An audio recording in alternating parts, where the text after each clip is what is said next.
will begin our chapter 58. And I love this chapter very much because this chapter is what we can all use in our daily life. This chapter, on the surface, it looks like Tao Te is talking about governing the society. But because none of us are politicians here, but I want you to look at this chapter as the way of managing our life. So this chapter is really about 无为 and 有为. And we can extend the teaching of Lao Tzu from government management to our personal cultivation. And this chapter also talks about a lot of concept of yin and yang, which I will go into detail. When the government is dull, the people are simple and genuine.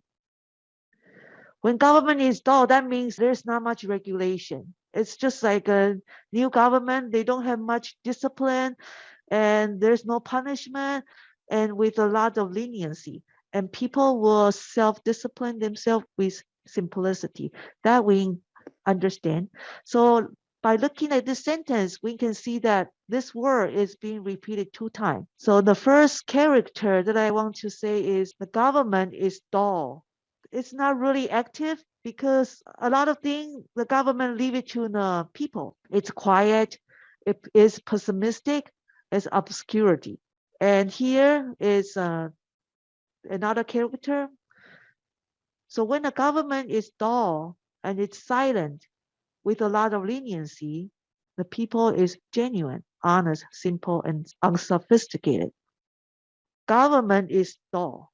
So when we look at government, translation of cultivation, it means mind. When our mind is dull, when our false self is dull, when we have less desire, when we have less cleverness, what's going to happen to the people? And people in this case, it's translated as 6th sense. Our 6th sense will become simple. When it becomes simple, it will follow the direction of true self. In our society, we look at this term as a negative way, dull. If I look dull, I will portray myself as looking stupid. But in chapter 20, being dull is not really bad. As we can see here, in the chaos, the people boast and brag.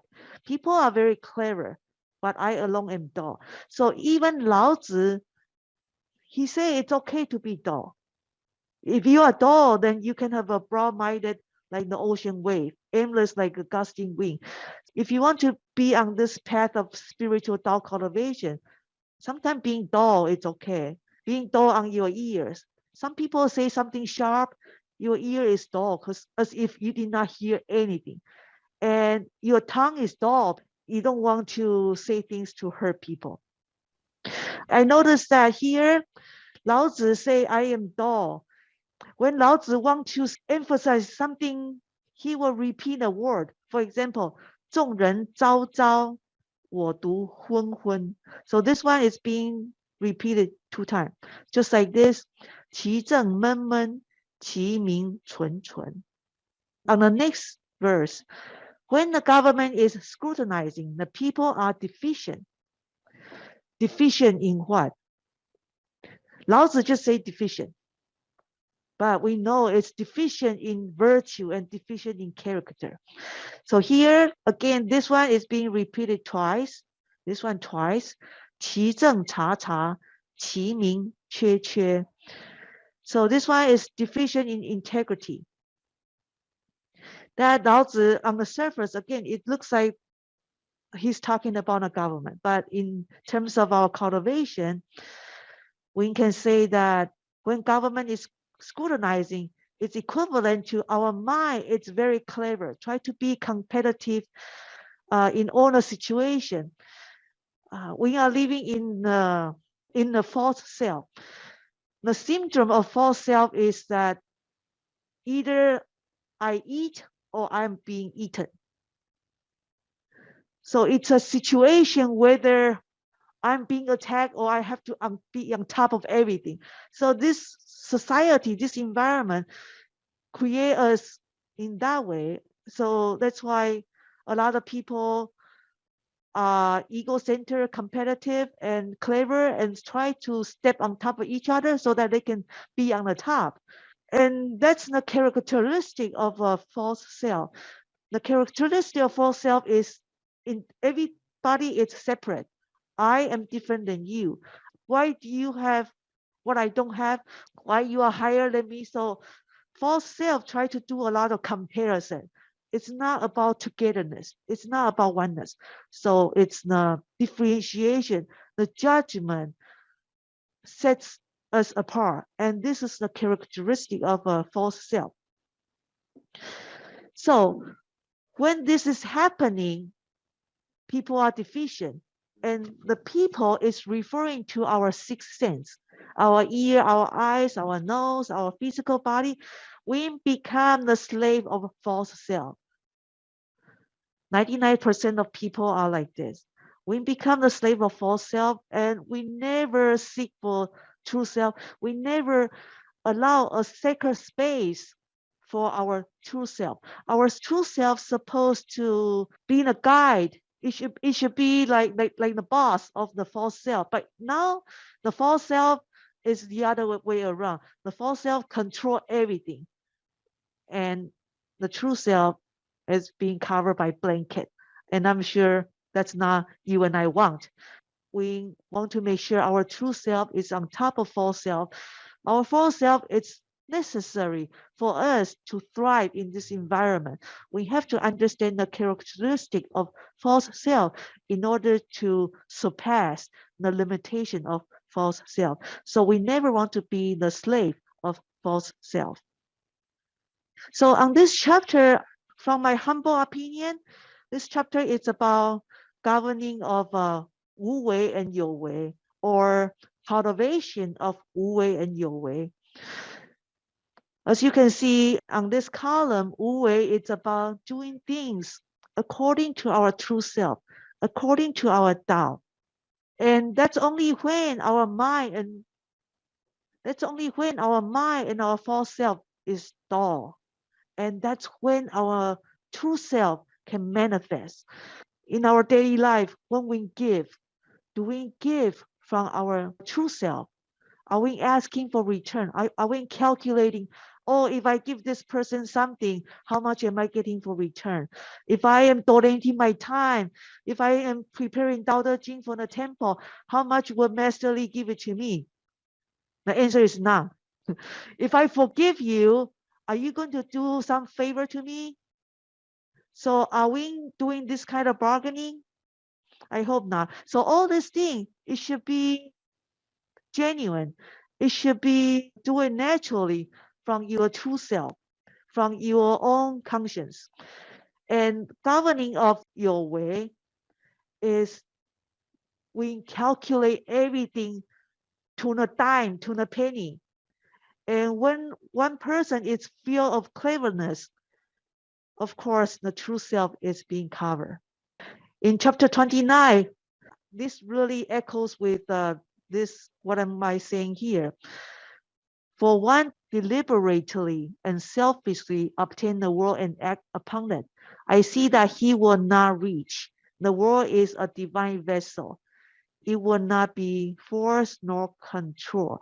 So here you can see that Lao Tzu is really against Your Wei. He teach everybody to practice Wu Wei. Here, the world is a divine vessel. It's talking about people's true nature. That true nature cannot be controlled. Each one of us have to manifest our true self on our own will, from our essence. We come from the source. And now we are far away from the source. And cultivation is about bring ourselves back to the source, to become the source, and to be the source. Nothing like this should be forced. So as you can see, Wu Wei and You Wei, it's like two different things. Unless you understand this concept, unless you understand that you are the essence who come from the source, unless you understand you are on this spiritual journey, and when you go back, you have to practice the concept of Wu Wei. Everything have to done naturally. Everything have to done according to Tao. Everything have to done according to your conscience. And this is like untying the knot to go across the sea. There was one gentleman who is drunk and he want to go home. He always used this raft to go across the river. So on that day, he was drunk and he went on to the boat and he started pedaling so hard. And then finally he went to sleep. Next day when he wake up, he say, why am I still here? And that's because he forgot to untie the knot before he do the pedaling. So it doesn't matter how many times he does the pedaling, he's still in the same place. So imagine you are on the treadmill running. So it's the same concept. You can do all you want. You can do all the giving, donation, embracing, forgiving, and loving, whatever good deed that you can do. If you do it intentionally with deliberation, with your way, this will be like running on a treadmill. You are in the same place. It doesn't matter how many miles you run. You are still in the same place. Although you are sweating, but you are still in the same place. And here comes the slide. That's my favorite one. Misfortune is what fortune leans on. Fortune is what misfortune hides beneath. So when the fire broke up, and I'm thinking about Tao Te Ching, I say, which verse fits in my scenario the most? This verse really caught my attention. And I say, in March, I already missed the February session. In March, I really have to talk about this. So that's why we have this chapter here. So as you can see here, it's pretty self-explanatory. Although I am in this misfortune, but I do see the hidden fortune. I learned so much which that knowledge could not have been given to me because I gone through this experience. And the beautiful thing about it is I have insurance. So the insurance gave us a small vacation and then pay for our car. Everything is all reimbursed for. All thing is being reimbursed for. The all thing be reimbursed for. I see that there's a hidden fortune behind it, and I already see it. And I can see that next year I'm going to have a new home. Although my house was built in 2017, but 2023 will be a better home. I do see that there's a hidden fortune behind it. So I really feel I'm blessed. People, even though people look at me as, oh, I'm so sorry. I told Junior Master Lee about it. She said, oh, I'm so sorry. I said, don't feel sorry about me. It's a very good thing happened. All my luggage is being cleaned out. All my emotional luggage is clean. Who has this kind of opportunity? So I feel very blessed. Anyway, here I want to talk about this Chinese character, 或西. It's a vocabulary that we don't use in the modern time, but it's used in the ancient time, especially Lao Tzu. So Lao Tzu is using this character as as like an exclamation. Oh, it's something that he wants to emphasize. Misfortune, such thing like this is what fortune lean on. Imagine he say it in a very serious tone because he want to catch people's attention. Misfortune is what fortune lean on. And here, yi, I translate it as lean on. Like when we sit down, we lean on the back of the chair so that our back have support. This is the literal translation.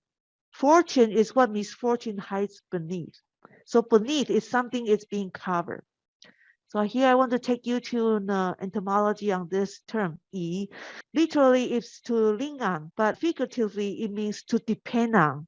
And later on, people have this other explanation, bias, crooked, and a company. So fortune and misfortune are flip side of the same coin. They rely on each other. You cannot have just one fortune or misfortune. They coexist. It's just the time has not arrived yet. So underneath the misfortune, there's fortune. So this is the concept. This two word, yi and fu, it means the same. It doesn't mean the same literally, but figuratively, it means the same. So fu here, it means something hidden. For example, you are walking down the street, you did not see a dog, but the dog was already there. It's just that you don't see it. It's there it exists. The danger exists ahead of you. And then you walk by, the dark comes. It's something hidden and waiting for some kind of action. So when the misfortune comes, there's actually fortune waiting for you. And when the fortune comes, do not brag about it. Do not be boastful. Do not be so prideful, because there will be hidden misfortune under when we intentionally pursue one thing. Another thing unexpected will always come along. This is the law of nature. This is the law of yin and yang. Here, when the yin rise, the yin will diminish, and when the yin increase, the yang will decrease. So by looking at this one, we see that fortune will not last forever, and fortune will be slowly followed by misfortune. Likewise on this part here too. So as a Tao cultivator, what should we do? There will be fortune and misfortune come to our life. So when fortune come, we want to stay in the center. We want to stay in the center, meaning that you don't feel so joyful about it, but instead you feel blissful and you stay with your true center. You don't overreact to your fortune. You don't shout and tell everybody, hey, I got this big fortune and this and that, and maybe you are so pride and so proud of yourself, and when that comes, the hidden misfortune will appear. We see that in a lot of lottery winner. Somebody win a lottery and the tragedy hits. So when the fortune comes, we stay in the middle. We stay in the middle. And when the misfortune comes, we also stay to the middle too, because this is the only way we will not be influenced by our emotion. So here I want to tell you a story. The old man lost his mare. Is it bad luck, good luck? Who knows? This story is from Nan Huaizi. It's a Chinese classic. So there was an old man. He has different horse, and one day his wild horse run away, and his neighbor come to tell him, oh, the horse ran away, is it a misfortune? So the old man say, oh no, it's just a horse running away. I wouldn't say it's a misfortune. Who knows? Few days later, the horse accompanied with a lot of horse, adult horse. So people come to tell this old man, wow, oh, you lose one horse, but now this horse bring another friend over. This is such a fortune. And the old man say, well, I don't really know. It could be fortune or it could be misfortune. Who knows? The old man's son say, wow, there's so many horse. I got to train a horse. So the old man's son start training the horse, and he fell down from the horse and he broke his leg. People say, oh my God, this is such a misfortune. Your son broke the leg. And a few months later, the country is at war because the barbarian invading the territory. So a lot of young men are being drafted. A lot of young men are being drafted, and to serve the military, 9 out of 10 men who serve in the military die. Is it fortune for the man who escaped the military? I mean, he's supposed to serve the military, but he was exempt because he broke his leg. So this story tells us that when something happens, is it bad luck or good luck? If it's a good luck, it could be a bad luck in disguise. Or here in this story, we can say it's a blessing in disguise. So a message from the previous slide. Our emotions fluctuate based on our present tense or fortune or misfortune. It's true because we are all surrounded by our families, our society, when sometimes our emotions fluctuate from the news. So our mind will go up and down, up and down.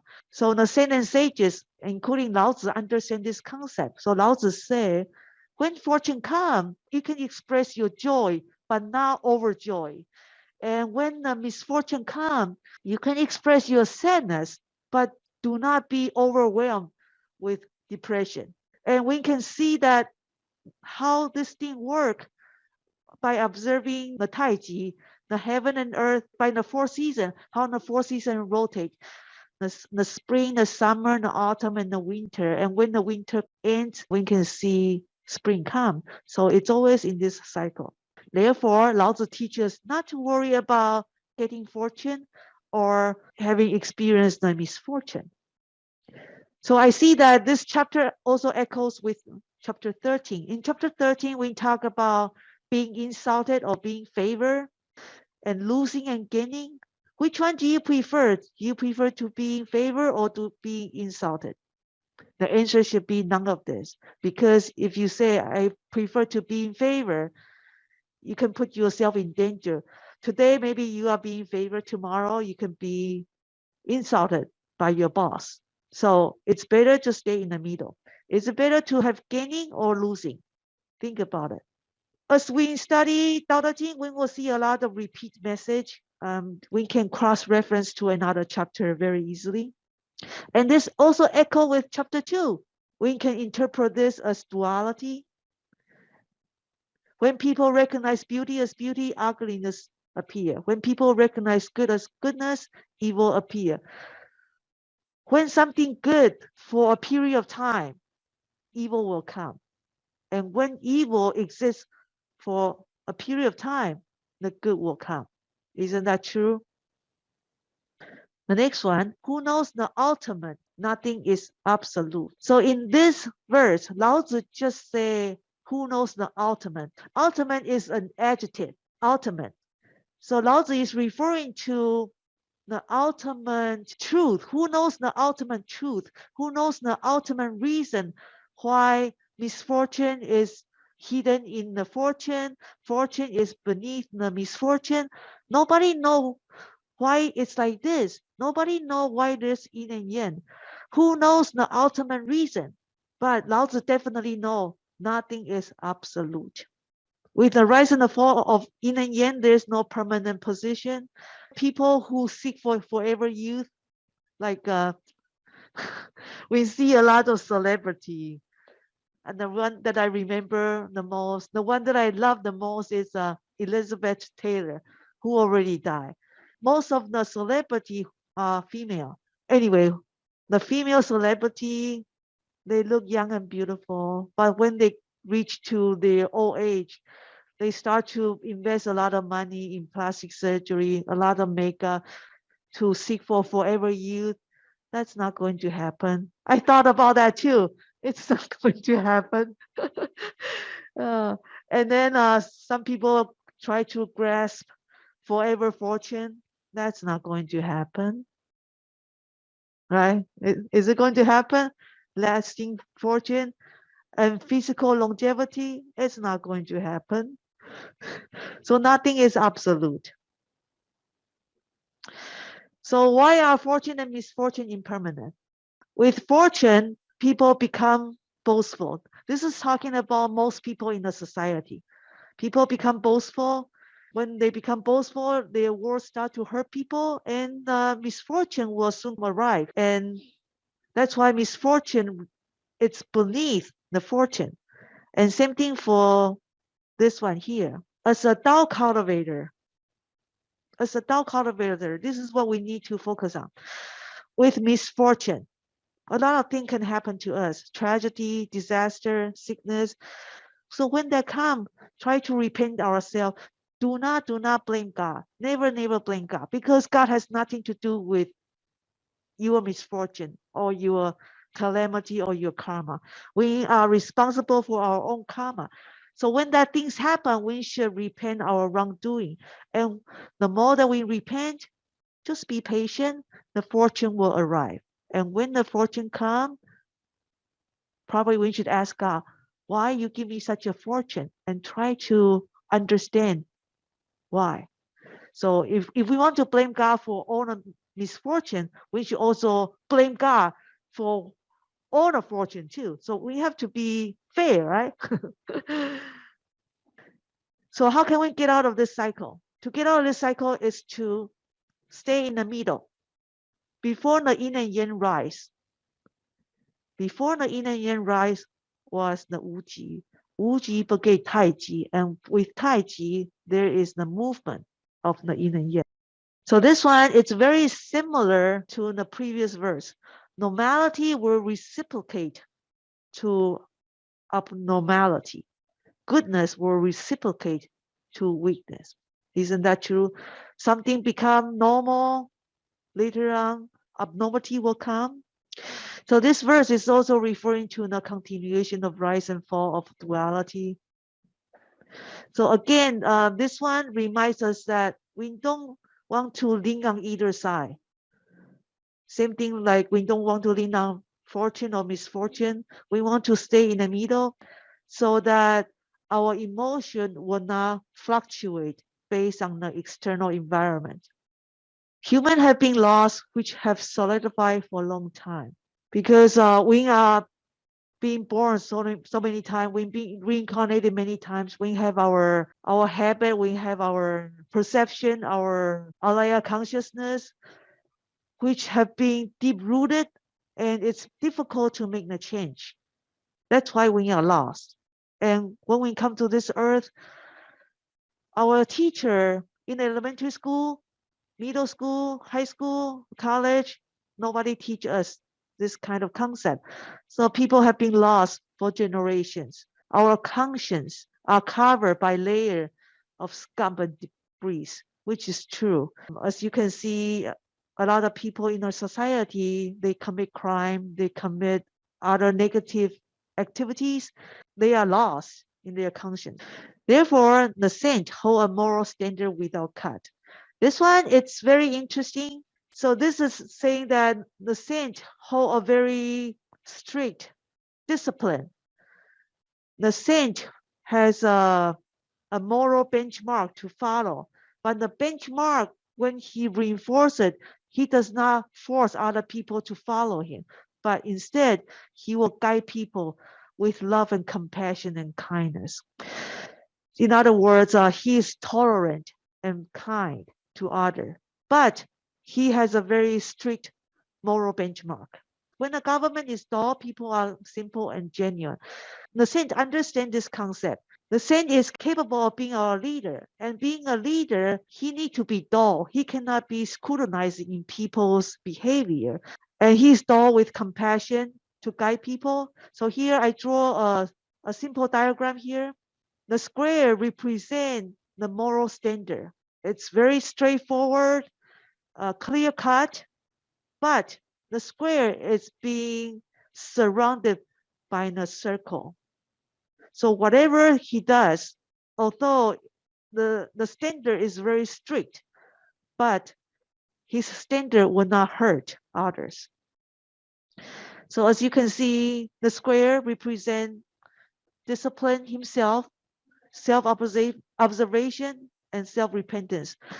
So these three are three important tasks that we need to do as a Tao cultivator. But the circle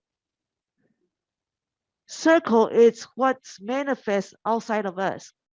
Forgiving other, being lenient to other, have understanding to other. So this one is internal. This one is external. Another picture that we can use to understand this passage is this one. So the saint has a moral standard like a cube with how many sharp edges? 8 sharp angle. But the sharp angle is being polished with rounded edges. So this passage can be interpreted with this two diagram here, either way. The next one is incorruption without injury. So here again, the saint is incorruptible. He tried to do everything right. There's no bribing taking place. There's no greed. He does not steal. But when he sees somebody steal, he will not injure others. He will not slander others. He will not open up others' wound, or he will not tear others' scar. So sometimes maybe in the temple, we see some people is in corruption.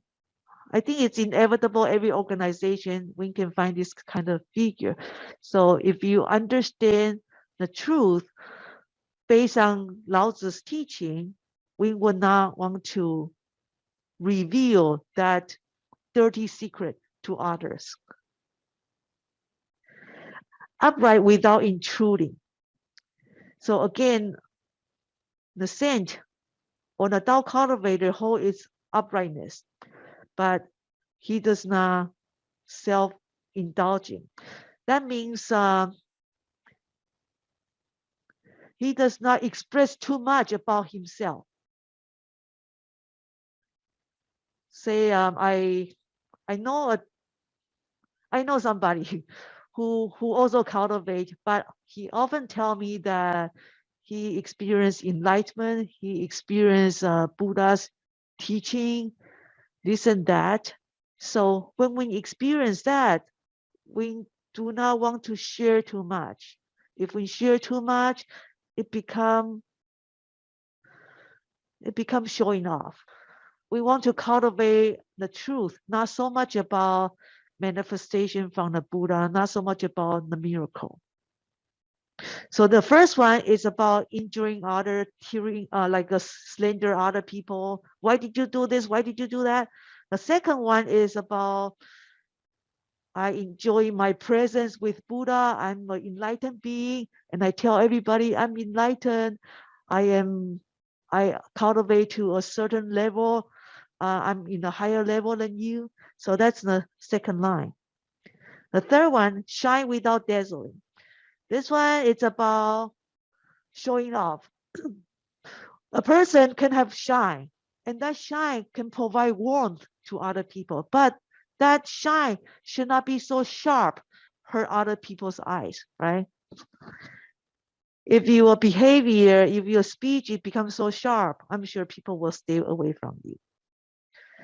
So the last two lines are very similar, and I believe this echoes with chapter 10. Inspiring and nourishing others, one does not claim ownership. Devoting all deeds, one does not boast any achievement. After being successful, one does not dominate others. So all this, it's about practicing Wu Wei, internal cultivation, but not intruding other people, not to create sharp edges, and not hurting others. So here we almost come to an end on chapter 58. And I want you to focus on the red box here. So what Lao Tzu really wants on this chapter is that we focus on the moral standard from the Wu Wei perspective. Practice Wu Wei based on our true self, based on our internal Tao, based on our conscience. Have incorruption, being upright, and shine upon others. If you can do that with the attitude of Wu Wei, you will not incur all this. But if you deliberately create a moral standard for yourself so that you can deliberately influence others and you want to teach other people a lesson, then it will definitely create cut, create injury, create some kind of harming to others. When the saint teach his virtue, he acts with his behavior, not so much from his speech. So the red box represents the genuine practice, which is Wu Wei, and that's Tao. And of course, on the other side of the scale is non-genuine, which is Your Wei. And then when you practice Your Wei deliberately, you will fall into the trap of duality. That's when your emotion, your life will fluctuate like an ocean wave. I conclude my session on chapter 58. If mistakes were made or said during today's sharing, I ask forgiveness from the Heavenly Mother, Buddha Maitreya, Jigong Buddha, Patriarch Sijun Simu, and Grandmaster, Senior Masterly, and Junior Masterly. And I thank you for your participation. Thank you.